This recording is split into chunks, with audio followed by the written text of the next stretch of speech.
Hello, good afternoon, and welcome to a special post-budget debrief edition of Politics at Sam and Anne's. Well, that didn't quite go as planned, did it?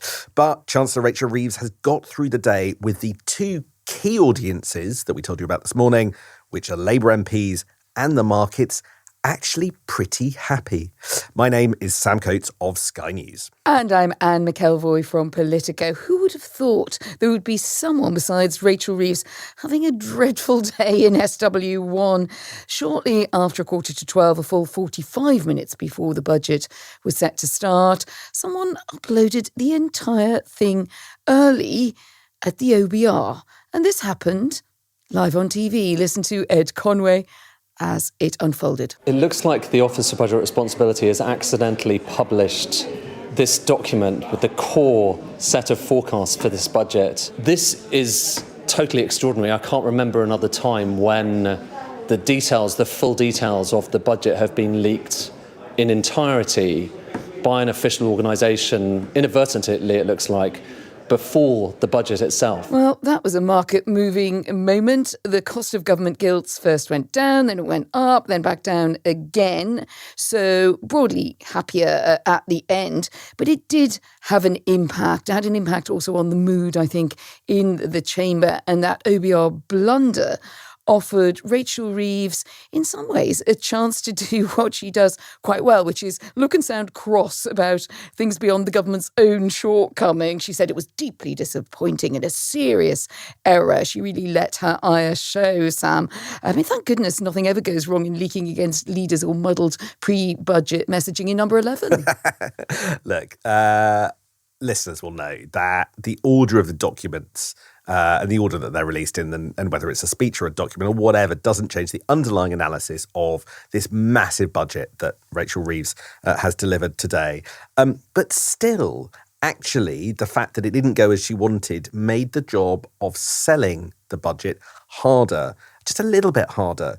And we saw in sharp relief how the story told by the Chancellor in the Commons chamber, whilst all, factually accurate, actually is only a tiny part of the overall picture that she spent the last 12 weeks grappling with. So we'll explain what we mean by that. The story Rachel Reeves wanted to tell in the chamber was that this was a budget of raw necessity. Well, she passed pretty lightly over her own role as Chancellor, stewarding the nation's finances in creating the conditions for that only a year after she had promised that there would be no major tax rises ahead. So she had to make the best of areas where Labour still feels it has advantages, even if it's lagging in the polls and on the back foot in many ways. And they are trust in the NHS. She focused very hard on that and bringing down waiting lists, and the claim to look after the biggest range of working people who aren't in the more prosperous parts of the population and probably feel that they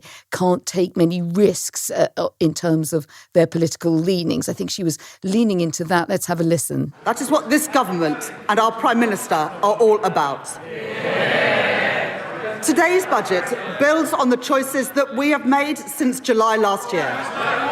To cut NHS waiting lists, to cut the cost of living, and to cut debt and borrowing. No doubt we will face opposition again, but I have yet to see a credible or a fairer alternative plan for working people. These are my choices, the right choices for a fairer, a stronger and more secure Britain. OK, so that was the sell of the budget. But the fact that we had the OBR report early actually enabled us to see the reality. So you just heard the three priorities, but the OBR reveals that each one of them, really, if we're being honest, it isn't quite true.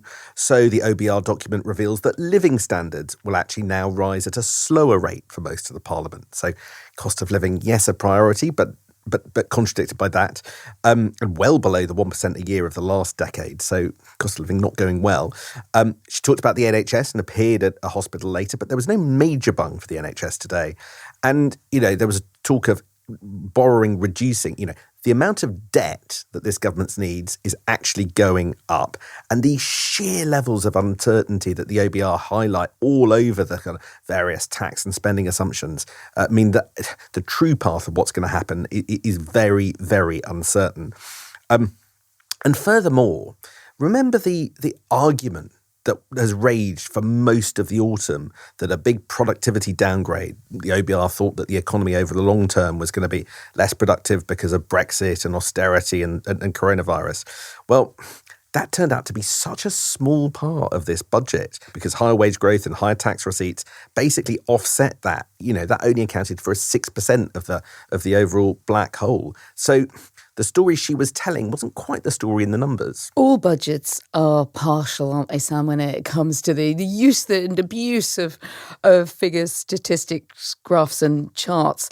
I think in this case, you're right that what she wanted to do was shine a light on areas where fair-minded people would say it's a very difficult hand that this government, as many other governments around the bloc in Europe are facing. What she wanted to do, I think, was wave all that in front of us, a bit of shroud waving about the public finances to conceal the fact that this is a massive tax-raising budget to the highest level ever, and essentially to pay for welfare choices that were forced on Rachel Reeves and forced on Keir Starmer by Labour MPs only a few months ago to lower borrowing to meet her fiscal rules, which were, of course, her fiscal rules, not somebody else's.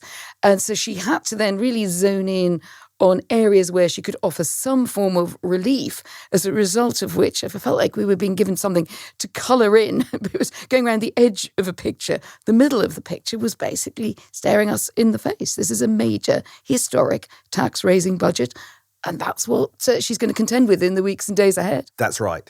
Whatever she had as her narrative, for me, this was a budget that raises taxes by £26 billion by 29-30 or £30 billion by the year 2031 in order to pay for £11 billion of extra welfare spending, plus a bung to make sure that fuel duty doesn't go up, plus the need to get some money for some extra headroom. There was a little bit of spending cuts, £5 billion in 2029, but that wasn't a big part of the picture. This today was the kind of pain that really she promised wouldn't happen again a year ago. It does look like it breaks the manifesto. What do you think of the tax element of this budget, Anne? Well, I think that's certainly going to be the bit that she can't get away from. She might as well lean into the fact that they've done this distributional analysis. That's the methodology of this budget. We've discussed it a lot on the podcast, but it really came home to me today. And I thought, really, I'm watching a sort of daughter of Gordon Brown deliver a budget here, in which you can protect a certain number of people and you then focus your message saying that this is where Labour hopes it can kind of hold on to them because they won't be as adversely affected. But frankly, there was quite a lot in here also when you looked at those pension contribution rates. There were a lot of people who think of themselves not as wealthy, but as being very providential in the way that they handle their finances to prepare for their old age and for having fixed and limited incomes. I felt the taxes were really, were hitting a lot of people who perhaps, strictly speaking, you can make that distributional analysis, but people don't live in a graph and chart. They live in their families, their everyday lives, what they think the outcomes are going to be, and a lot of uncertainty also, remember, about their employment, whether they're still in a job in order to have the same income in a few years' time. So that's what came home to me, that this wallop that many people are going to feel was a bit of a suggestion that if you were feeling the pain that you could afford it. I mean, she talked about £5 million houses and how they were going to be, going to have extra tax, you can afford it. Well, yeah, but that's a very low number of people compared to the number of people who are going to be squealing the pain and feeling it in their allegedly broad shoulders, frozen shoulders all round. One of the things that surprised me, and Rachel Reeves doesn't deny, is that working people have been hit in this budget and hit by quite a lot. If you dig into the OBR numbers, the freeze to the tax thresholds for income tax mean that from 2028, 780,000 people then become basic rate taxpayers and 920,000 people become higher rate taxpayers. So that's the scale of the number of people who I think would consider themselves on relatively modest incomes, even if you're just entering the higher tax bracket. I think that would surprise you, I think, if to know that you are the kind of person that's being hit and affected, and that's before the pension changes that you mentioned. And what does Rachel Reeves do? She mentions those briefly, but then does waive that mansion tax, additional rate of council tax, as if to give a little bit of whataboutery to point to in order to make it seem like this is perhaps more progressive than it is, because, of course, freezing the income tax thresholds is the most regressive way of raising money that you can get. This is Rachel's tax bombshell. And everything else is, what do you do once you've got all this sort of tax smithereens lying about? You go, oh, there's nothing to see here, actually. Relatively few people are affected. It's not, clearly is not the case. I'm interested that you think she acknowledged that there was a breach of that promise on it won't affect working people. Did you actually hear that? So when she was asked about it in the press conference later today, there was, an acknowledgement that everybody is going to have to pay, but was quick to leap to those higher up the income scale, who she said would pay more. That's the tax piece.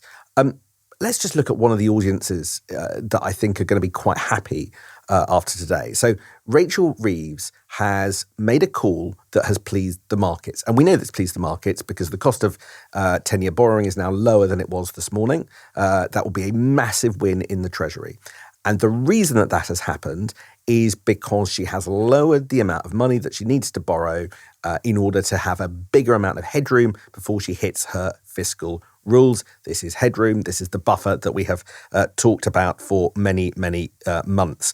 And it has gone from a pretty paltry 9.9 billion up to a market-pleasing 22 billion pounds. And that was greeted clearly, and you can see that in the borrowing costs, with relief by the markets. Now, a couple of things about that. It was at the highest end of projections. But as the Institute for Fiscal Studies was saying to me just now, historically, that's not a huge amount of money. She will still be vulnerable if unexpected factors come along and require her to spend more money. And between now and the end of the Parliament is a long time. She could not say in the press conference there would be no further tax rises after today. And then secondly, when you actually pour through the OBR report itself and look at what it thinks, whether it thinks the sums add up, it has a section on the sheer levels of tax rising and spending that it just puts down as massively uncertain. It is not sure the amount of money that are going to be raised, particularly by many of these new taxes, the taxes on electric vehicles and some of the other, and the mansion tax. It just knows that projections and predictions are, in some cases, many years out on a sort of base that they can't quite identify, just little more than guesses. And what's not factored in, also with this kind of budget, I think, and the way that Rachel Reeves has gone about it, is it really does not address the animal spirits aspect of this. When we talk about who's going to win and who's going to lose, well, nobody's winning, but who's going to lose more on tax? There's also, does this just silt up the system even more? Is it, where is the investable Britain that we keep being promised when Keir Starmer goes, well, open for business? Well, what kind of business? Which kind of business? You had Ray Newton-Smith with you from the CBI. We spoke with her the other day. I mean, she's been pretty clear that she just thinks this whole approach slows down the growth model of the UK that this government came in promising to give a shot in the arm to. And the suggestion today, there was relatively little about that. No grand vision, no grand strategy for growth, that they just kind of don't know what to do, which then would play to your point, Sam, that if that doesn't pick up any more than it looks like a very, very paltry 1.5% we got from the OBR. But even there, as you say, so many variables that it could remain so sluggish. But point one, on the markets, is just a counterintuitive point that one of the Bond vigilantes we hear so much about, I was thinking about the James Bond vigilantes, who've come out gunslinging.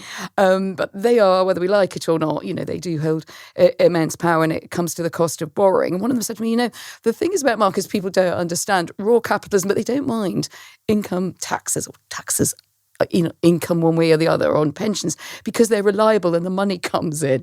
It's when the money doesn't come in and the borrowing costs rise that the markets get edgy. So actually, it's not the case that the markets really mind too much about tax rises. But what it doesn't help with, I think, is this story. Again, an entrepreneur, very pro-Labour entrepreneur, just happened to text me on the way into studio saying, where is the plan to take all of our great little startups, grow the medium-sized companies to the big ones? Where is that? I think there's a pretty hollow sound today. Yeah, I think there's one other area of uncertainty, and it's a problem actually that the OBR are facing. Now, we all know about the leak causing them difficulty, but I think there's something else that's going on that Richard Hughes, the head of the OBR, will not have enjoyed, and that's that they're coming under fire from the Tories for actually being too favourable to the government in their calculations. So back in March, the OBR promised that it would work out how much of a cost and how much of a hit to the economy the Employment Rights Bill would be, the additional worker protections, expected to be, several billion quid. And actually, today, the OBR turned around and said, we don't have enough data, we can't do that yet. But that's very helpful for Rachel Reeves. Then there was another one. If you look at the numbers on welfare, they assume without any reform, the welfare bill is going to fall by £10 billion compared to current trends. We don't know what the reform package is going to be. There are some question marks around that. Actually, Andrew Griffiths, Shadow Business Secretary, went on the attack to me and said, look, the OBR are not symmetrical in terms of what they're scoring. They're travelling optimistically. I think if there's any accusation of bias, then that's very damaging in a period where, to be honest, the OBR are already in trouble. I asked Richard Hughes about this. He denied, of course he denied, that was the case. But in the end, I think that's pretty tricky. Talking of the Tories, should we hear a little bit of Kemi Badenoch? Because I want to know what you made of her response. Here's the leader of the opposition, who of course gets to respond to the budget. Government spending, up. Welfare spending, up. Universal credit claimants, up. Unemployment, up. Debt interest, up. Inflation, up. And what about the things that you want to go up? What about the things you want to go up? Growth, down. Investment, down. Business confidence, down. The credibility of the chancellor, and not just down, through the floor. These figures are shocking. Does she really think that anyone will be confused by the sleight of her hand that she had in her speech? Her speech today was an exercise in self-delusion. Woomph, that sounded like she was on fire a bit. She was. I think that was the Kemi Badenoch the Tories thought they were getting when they put her in charge of the party after that terrible election defeat, and with reform coming up on the rails. So she was punchy, absolutely took the mansplaining point that Rachel Reeves had been making in the run-up to the budget in a slightly wounded way. She took that on. She was like, I'm a woman. I'm here to help. And no, I think you're a terrible chancellor. And it was really on the nose, the way that she went about it. Now, some people thought as it went on that maybe she was a bit too hard and a bit harsh. But if you listen, I think, to Conservatives who just wanted to finally, we've managed to come off our back foot. I think she delivered on that. Really, I think she was sweeping us. There was also a message for reform, the more I thought about it, Sam, which was a bit like, we don't care if you're under or overestimated as a woman, all that gender stuff, put it over there. We care about being overtaxed. And it was quite simple, quite straightforward for people who find that Kemi Badenoch's term can be strident, will say it was too much. But she probably got onto a few people's radars. What did you think? It sounds like she made a mark, but she's got to continue at that pitch and pace. So we will see. It's fertile territory for the Tories, but one good outing doesn't necessarily make a dramatic difference. What do we think about Rachel? Can I just ask you what thoughts about that? Because one of the big questions going into this was she's on the back foot. She's fighting for her career. This is an SOS, Save Rachel Reeves budget. You could see how kind of drilled she was. I thought she actually, in terms of the delivery, carried it off pretty well. Let's put aside the content and what we'll hear in the days and weeks ahead. When you look at how affected she clearly was, when that dreadful off-railing of her welfare and her spending reforms, she looked to me like someone who was going to fight tooth and nail to keep her job. And I thought that was the message she wanted to put across. I think so. My overall conclusion of today is they're going to be pretty happy in the Treasury tonight. Look, Labour MPs are happy with the £9 billion of welfare spending, including on important priorities for them, like the two-child benefit cap. The bond markets are happy with the £22 billion increase. The public, highest ever rates of taxation. And I think that's a bit of a struggle, but a little bit of help in the cost of living. Business, probably the least happy of all. Growth downgraded in every year of this parliament, apart from this one. I think we've got out of the annual tax doom loop. I just wonder whether there's enough evidence today that they are out of the growth doom loop. I think sometimes budgets as well, you see little bits of their character in tiny detail and not fiscally significant. But one that kind of fairly or otherwise made me laugh was that we got to the Great British Pub, because we're just obsessed by alcohol and budgets. And there was like, licensing was going to be in some way tweaked to the benefit of the nighttime economy and to the Great British Pub. But the cost of actual alcohol was going up. That is a Rachel Reeves smorgasbordy measure. It is. Well, let's go and check the price of alcohol right now, because for once we finish a podcast at a sensible time, and there'll be lots more reaction overnight, which we'll hoover up in our normal Thursday morning edition of Politics at Sam and Anne. But it's lovely to have done this debrief edition. Lovely to be in the same room as you. See you tomorrow. Let's deal with the budget hangover early doors.